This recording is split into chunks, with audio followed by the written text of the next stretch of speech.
According to a recent article published on MSN, a typical DUI costs about $10,000. By the time you bail, fines, fees, insurance costs, reinstatement fees for your license, it could be about $10,000.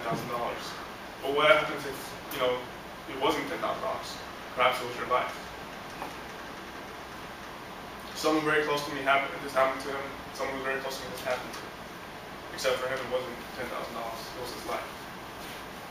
Having a good time and downing a couple of drinks may seem innocent at the time, but the possible consequences can be long-lasting or even irreversible.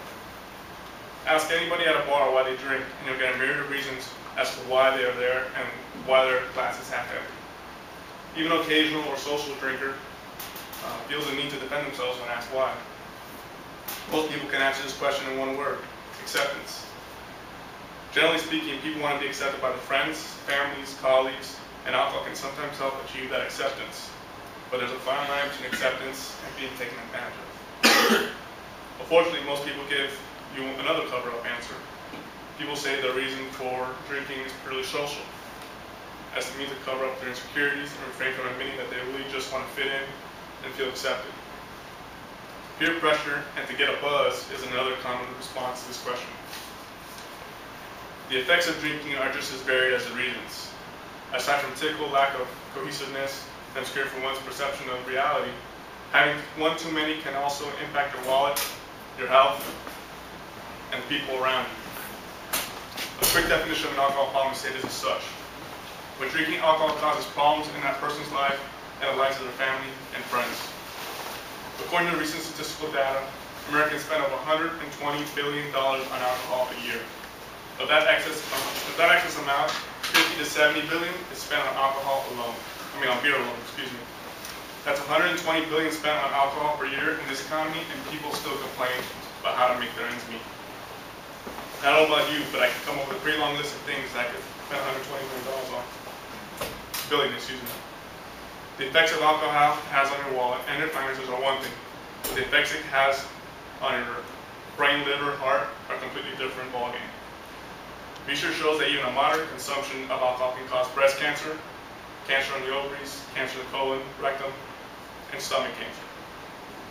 In addition to your finances and your health, alcohol consumption can also put a damper on your relationships, facing a whole new monster of social problems. Losing friends, losing your job, or even missing the opportunity for an advancement. Child abuse, domestic violence, separation of family members, and even divorce are just a few of the possible results. Of course, the list doesn't end there. What if, while intoxicated, you're pulled over by a police officer? Or you get into an accident on your way back home? Or even worse, the accident results in a fatality. What do you do then?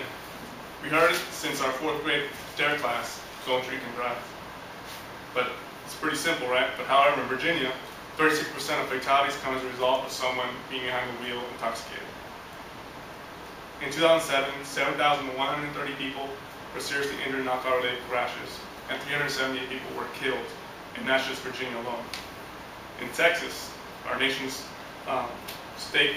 biggest notorious state for drivers who take the wheel behind alcohol, 1,500 people were killed in alcohol-related crashes. That's over 1,500, 100% preventable deaths in just 1 year, and that's in just Texas.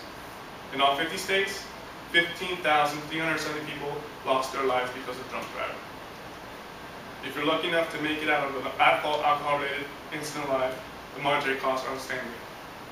Your one or more $5 beer has potential to become a $10,000 drink, and that's just financial implications.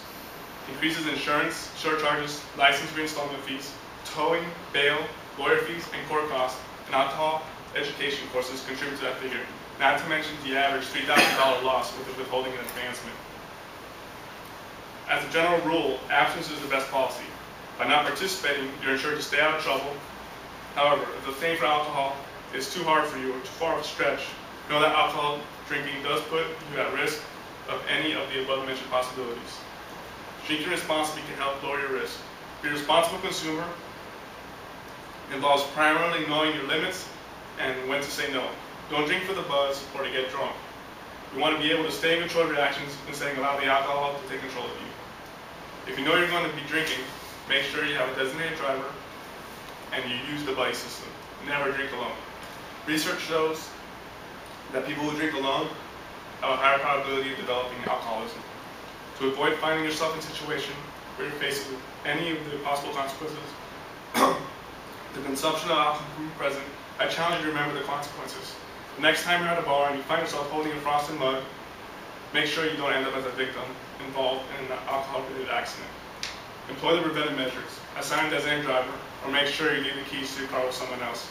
Remember that driving is a privilege, and the loss of your life due to a drunk driver or yourself driving drunk will have serious repercussions. Together we can make sure that your name doesn't become a part of the statistics left for 2009.